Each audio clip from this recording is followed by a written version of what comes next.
Catherine Dawson was an English writer who believed it was possible to build a better world with words.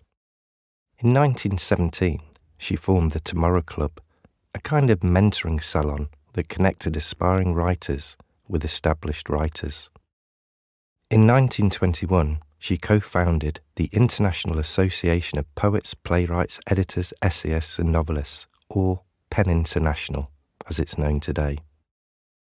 Rather than connecting writers in one city, she had ambitions for the international exchange of ideas.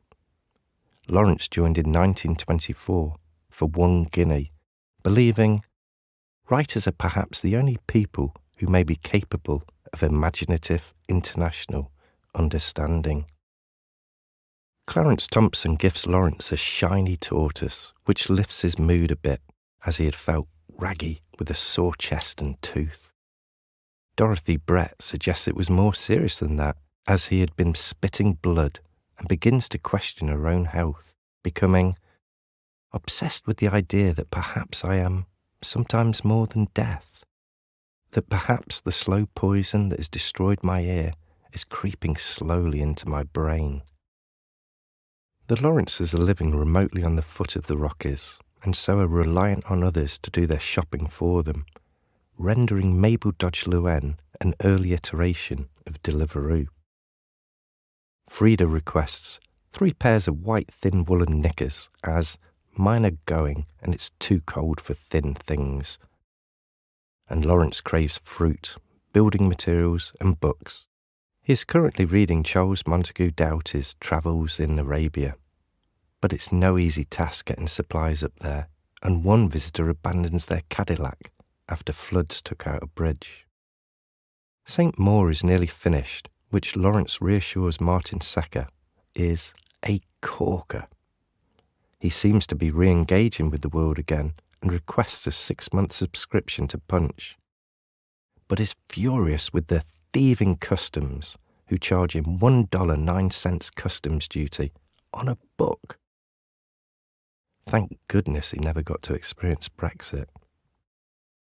Meanwhile, his sister-in-law is busy translating The Boy in the Bush into German, while he provides Edward MacDonald with publication details for his forthcoming bibliography of his writing.